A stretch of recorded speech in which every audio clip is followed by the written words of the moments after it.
कांग्रेस की हिंदू विरोधी मानसिकता ही है कि कांग्रेस भगवा आतंकवाद की थ्योरी करती है, लेकिन कभी इस्लामिक आतंकवाद शब्द का इस्तेमाल नहीं करती। यूपीए सरकार के समय जब देश में आतंकी घटनाएं होती थी तो कांग्रेस के नुमाइंदे ये कहते फिरते थे कि आतंकवाद का कोई धर्म नहीं होता, लेकिन भगवा आतंकवाद का झूठ गढ़ते कांग्रेस को जरा भी हिचकिचाहट नहीं हुई। कांग्रेस कभी हिंदुओं के आराध्य प्रभु श्री राम के अस्तित्व पर ही सवाल उठाती है तो कभी श्रीमद् भागवत गीता के उपदेशों में उसे जिहाद की सीख नजर आती है। महाभारत के अंदर जो गीता का जो भाग है उसके अंदर भी श्री कृष्ण की अर्जुन को भी जिहाद की बात ही कहते हैं।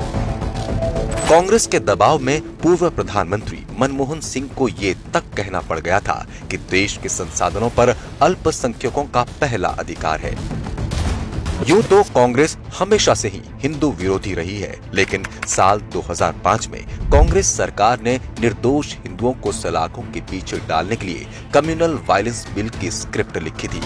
जब इसका भारी विरोध हुआ तो यूपीए सरकार को इसे वापस लेना पड़ा था। इस विधेयक को पास करवाने पर सरकार नहीं बल्कि तत्कालीन कांग्रेस अध्यक्ष और यूपीए चेयरपर्सन सोनिया गांधी अड़ी हुई थी। इसके चलते साल 2013 में मनमोहन सिंह की अगुवाई वाली यूपीए सरकार ने इस विधेयक को एक बार फिर देश पर थोपने की ठानी थी। कांग्रेस ने अपने परंपरागत वोट बैंक को खुश करने के लिए एक ऐसा विधेयक संसद के पटल पर रखा जो सीधे सीधे भारत की बहुसंख्यक आबादी हिंदुओं के विरुद्ध था।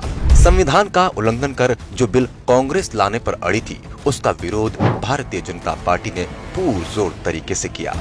गुजरात के तत्कालीन सीएम नरेंद्र मोदी जी ने भी सांप्रदायिक हिंसा के बिल का विरोध करते हुए तत्कालीन प्रधानमंत्री मनमोहन सिंह को चिट्ठी लिखी थी और सांप्रदायिक हिंसा बिल को रेसिपी फॉर डिजास्टर बताया था।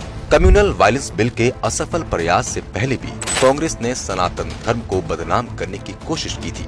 साल 2007 और 2008 में देश में हुए सिलसिलेवार बम धमाकों के बाद सांप्रदायिक कांग्रेस ने एक नया शब्द गढ़ा जिसका नाम था भगवा आतंकवाद। मैंने साफ साफ लिखा है कि कैसे दिग्विजय सिंह ने ही हिंदू टेरर की नींव रखी थी और उसको एक भ्रम फैलने तक पनपने दिया और एक तरीके का एक वो क्या ऐसा हिंदू टेरर कह के कोई थी नहीं। अजमेर दरगाह बम ब्लास्ट, मक्का मस्जिद बम ब्लास्ट, समझौता एक्सप्रेस बम ब्लास्ट में स्वामी असीमानंद को मास्टरमाइंड बताया गया। उन्हें जेल में यातनाएं दी गई। 11 साल तक ये मामला कोर्ट में चला और अंत में स्वामी असीमानंद निर्दोष साबित हुए। कांग्रेस सरकार ने साध्वी प्रज्ञा को भी 2008 में मालेगांव ब्लास्ट का झूठा आरोपी बनाया। उन्हें भी जेल में यातनाएं दी गई और पीटा गया। ये जो बेल्ट मारते थे पूरा नर्वस सिस्टम ढीला पड़ जाता था, सुन्न पड़ जाते थे। उसका कारण सिर्फ इतना था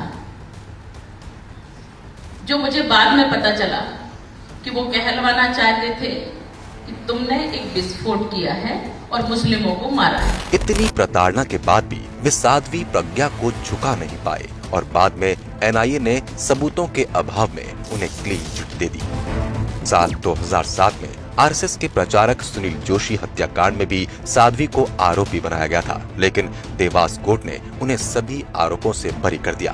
कांग्रेस का ये घिनौना राजनीतिक षड्यंत्र यहीं खत्म नहीं हुआ। खुफिया कूटनीतिक दस्तावेज जारी करने वाली वेबसाइट विकीलीक्स के मुताबिक साल 2009 में राहुल गांधी ने अमेरिकी राजदूत से बातचीत के दौरान कहा था कि भारत को मुस्लिम आतंकवादियों की तुलना में हिंदू संगठनों से ज्यादा खतरा है। आज वोट के लिए राहुल गांधी भले ही मंदिर मंदिर घूम रहे हैं, लेकिन ये वही राहुल गांधी है जिन्होंने कहा था कि जो लोग मंदिर जाते हैं वही लड़कियों को छेड़ते हैं।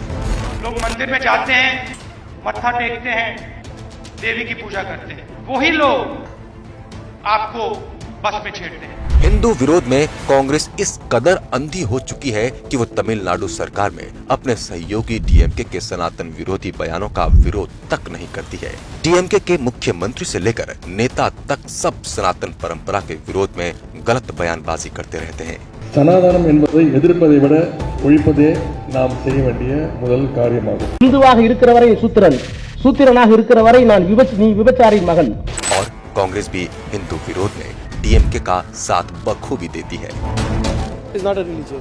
So it's as good as a disease. आज जब भारत ही नहीं दुनिया भर के लोग भारत की गौरवशाली सनातन परंपरा के आगे नतमस्तक हैं, तो कांग्रेस और उसके घमंडिया गठबंधन के साथ ही आए दिन हिंदू विरोधी गतिविधियों में शामिल होकर उसे बदनाम करने की कोशिश में लगे हुए हैं।